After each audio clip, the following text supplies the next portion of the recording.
What is going on, guys? Welcome to my YouTube channel, I guess. I'm going to try to be a YouTuber. I don't know. I just wanted to hop on. Some of you guys may know about this car. Some of you may not if you've watched my shorts or you follow me on Instagram. But this is my Nissan 350Z that I am turning into a full, I'd say pro spec level build within my garage at my house.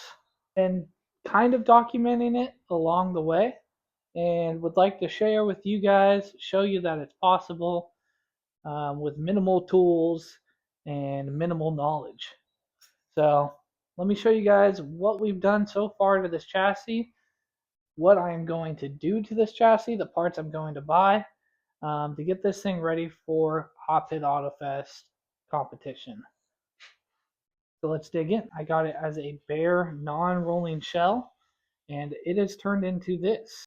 What we did is we fully gutted this thing and we started on our fabrication. So we got a cage kit installed on this thing. We went ahead and cut out our secondary firewall. We are going with an LS platform on this car. We went ahead and boxed in our frame rails after we cut out our firewall. Went ahead and put a jack point up front. I have ran stock frame rails in the front on all of my old cars, and I never had any issues bending them or messing them up too much during a hard impact. So I decided to stick with the stock frame rails on this car. We went ahead and patched all the holes in the firewall, and we will make bulkhead fittings for all our plumbing, wiring, all of those things. Moving into the interior, we did have to fabricate a transmission tunnel. I'm not a great fabricator, so don't look too closely, but I think it came out pretty nice. So on the other side of the car, I will show you the patch panel that we did. It's kind of a removable panel, so we can go ahead and access the shifter linkage. Since we are going a side shift dog box, I went ahead and had this laser cut out of my logo, did a brushed aluminum look, and I think it looks awesome. We have the first sponsor that hopped on board was Henko Auto Labs.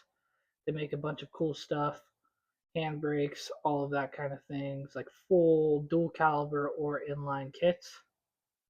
And they wanted to support the build, so they sent me out a beautiful handbrake that we will be running on the car. We custom made a firewall. Don't look at it too closely right now. It's just kind of test fitted in there until we can get ready to paint it. And then moving on to the back, we have a rear mount radiator setup.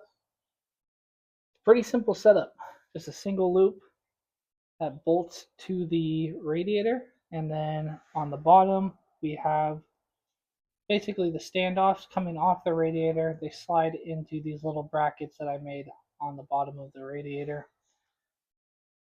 We are running a full radium fuel cell setup, pumps, everything.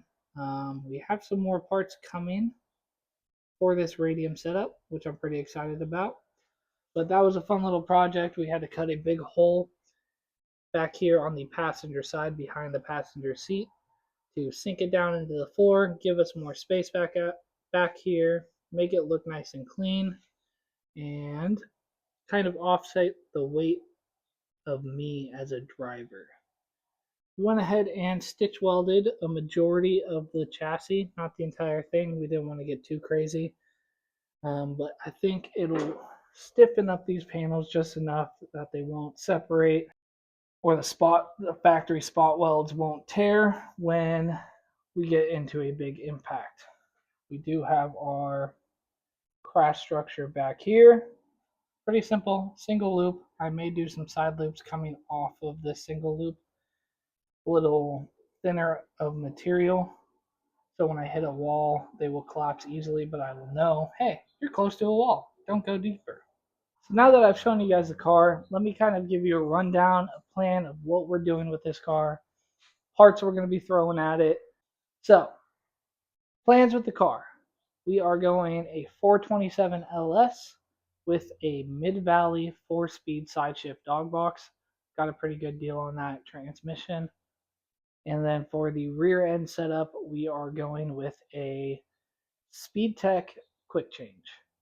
Probably a little overkill on the quick change. I could have gone away with just running a welded diff, but I had a little extra money. I figured we're already building this car super crazy.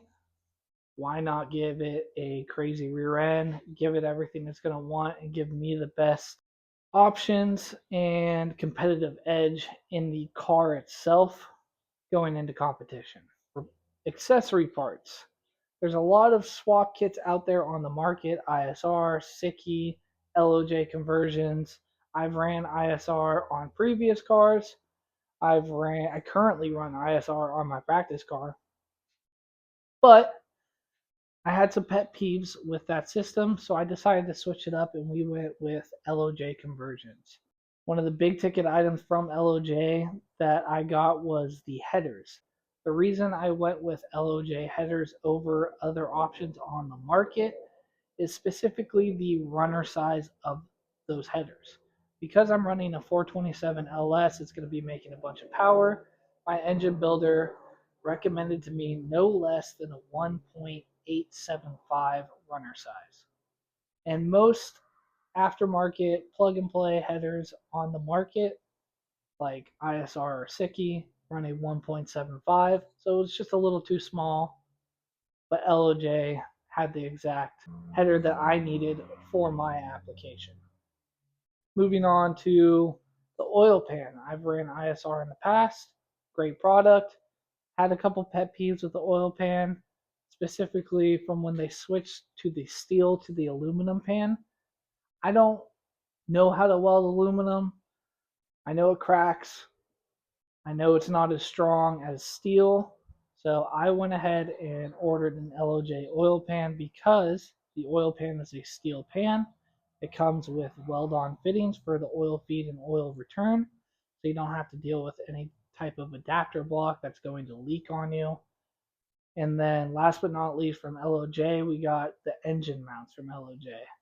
One of the biggest pet peeves I had with ISR was anytime I had to bolt check the motor mounts or pull out the motor on my last car. The design of those mounts made it very inconvenient, and LOJ designed their mounts similar but improved off of the ISR design, in my opinion. It makes it more serviceable, they look cleaner, and there's less welds on the engine mount itself to be susceptible to breaking, cracking, etc. So we did go with a full LOJ swap kit, essentially. We are waiting on a few more parts coming in the mail. I will tell you guys about those parts, show you guys those parts when they come in, kind of leave it a surprise for now. But yeah, I just wanted to make a quick introduction, kind of show you guys the car, where it's at.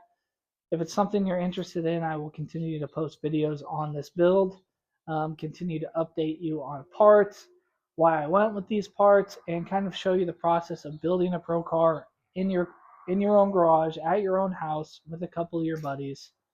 It's doable. A lot of work, a lot of money, but it's doable. So just wanted to give you guys a quick rundown, little introduction, and hopefully you guys want to see more of this content. And if you do, go ahead and drop a like, drop a comment, go ahead and subscribe. And yeah, greatly appreciated.